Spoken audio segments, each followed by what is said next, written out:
with her? Are you confident it's behind her, and are those players available tomorrow? No, so to give you clarity, Daphne won't be available. She's been managing a quad tendon issue, and it needs an injection, so she won't be available for the rest of the block. And Chloe Kelly came back with an injury, a little ligament in the back of her knee, so she won't be available tomorrow. And I don't expect her to be available for the rest of the block, but we'll see. And kind of tied to that on the goalkeeper front, obviously you've lost Manu. You came into the season with three senior, experienced goalkeepers, and you're not going to have Manu for the rest of the season. I wonder if that's something that's on your mind for January, addressing that. Yeah, so we're always, yeah, definitely, because Manu is out. Daphne has been managing issues, so we're definitely looking. And when we have more clarity, then of course things will come forward and become public. But yeah, we're definitely looking at that position because we think we need a really strong goalkeeper union with 3 goalkeepers available, and we're not in that situation at the moment, so we'll have to solve that for the second half of season.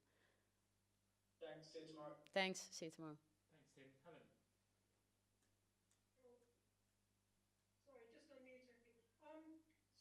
Renee, you seem very re-energized today after the international break yourself. In terms of everything about your demeanour, your voice, your mood, everything seems much. And I wondered how you spent the international break. Thanks for that.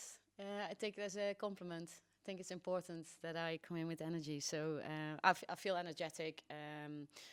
What I did was I actually had a couple of weeks parental leave left. So without being totally off, I tried to have a week of parental leave the first week, which was good. Spend some time with the family and with the little one, whilst still being available to do my work and lead on certain processes. But I wasn't here, so that was really good for me personally. That was my last week, so that's it for now. So you won't see a fresh Renee again. And then the second week was all about planning for the block, and I was here and we had quite some players here, a couple of injured players and a couple of players on the pitch, which was really good. It's always nice when you work with smaller groups, you get to connect differently with both staff and players. So that was a really good week, and that gave a lot of energy. The other piece of energy I got was when the players came back themselves yesterday. It's always before they come in, you're like, where are they at? They all come from different scenarios and different situations. And what's the energy when they come back in? The energy was really high. I think in Brickworks in the restaurant there was a lot of chit chat. Sue, the lady that works in the canteen for us, who's great, all the vibes. She had to plan to put on some music, but I don't think I heard the music because it was very loud. It was very chatty. So good. There's been a lot of energy. So, and again, we've worked 2 days now leading into this game. Liverpool always try to get the balance right of how much do we do with the players. We did do quite a lot with the players from different perspectives. Preparing for the block and preparing for Liverpool, investment has been really high. So I think therefore my energy here and now as well. Brilliant. And just following up on what Tim was asking about injuries and things, one of the big things that's happened in the last few weeks is the weather has fallen off a cliff. There's been lots and lots of rain in North London. It's quite a lot colder as well. And I wonder if that maybe sometimes affects your team selection because players do get injured more in these sort of conditions. Um, no, it doesn't. Like I look at who is available and who we think is right, and so that doesn't change with the weather. What changes with the weather is sometimes in training sessions, if we have a heading exercise or whatever, then maybe that changes. You don't want to get too many repetitions of an ice ball falling on your head. And no, but that's the only thing. But otherwise, selection doesn't get affected, and we always work to keep the players as fit as possible across the season. But we know these colder months, we make some small adjustments. The pitches are so different when you're playing at the Emirates tomorrow, and then on Tuesday when you're playing at Meadow Park. They could not be more different, those pitches. Yeah, Bournemouth has been okay. I think it was in an okay state when we played Madrid. It's different conditions. Yes, it's a football pitch though. I think the Bournemouth or Meadow Park is a little bit smaller than the Emirates. It's more towards the minimum size, and Emirates more towards the maximum size. We like both stadiums, pitches. Of course, the Emirates, because we can share our moment with so many fans, and the conditions and facilities are on such a high level for high performance. But then Meadow Park is such an intimate place, and I think it also takes us back to where we come from a little bit. It gives us that perspective and understanding your history, and that's also special for us to come to that place. So we appreciate playing on both pitches, both stadiums.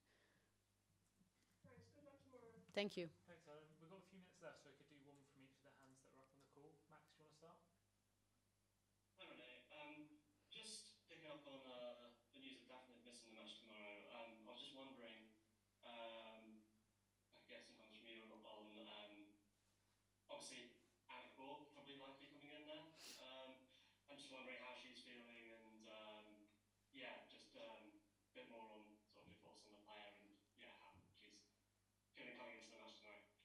Yeah, she's good. She obviously came to us from Wolfsburg, and she hasn't played any competitive game for us yet. But if you look at the game she's played for Wolfsburg and the experience she's built there, we have full confidence, of course, that she will do well for us this block. So she's been training well, and she's developed in the training environment as well.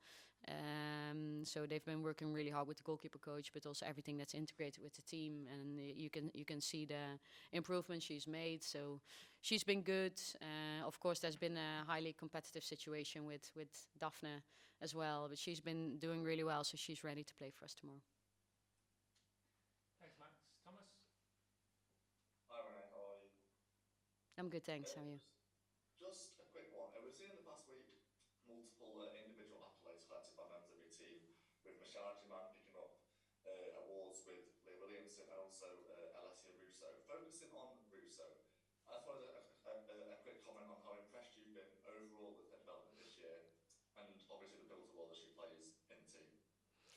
Yeah, so I think I spoke about Alessia after the Madrid game as well. But to start with, I think there's a lot of individuals that are developing with us in the group as football players, as human beings, which you might not always see so clearly. But I think Alessia is at the forefront, and so I understand that you see it, and I'm happy that everyone sees it, because everything she does is investment in herself.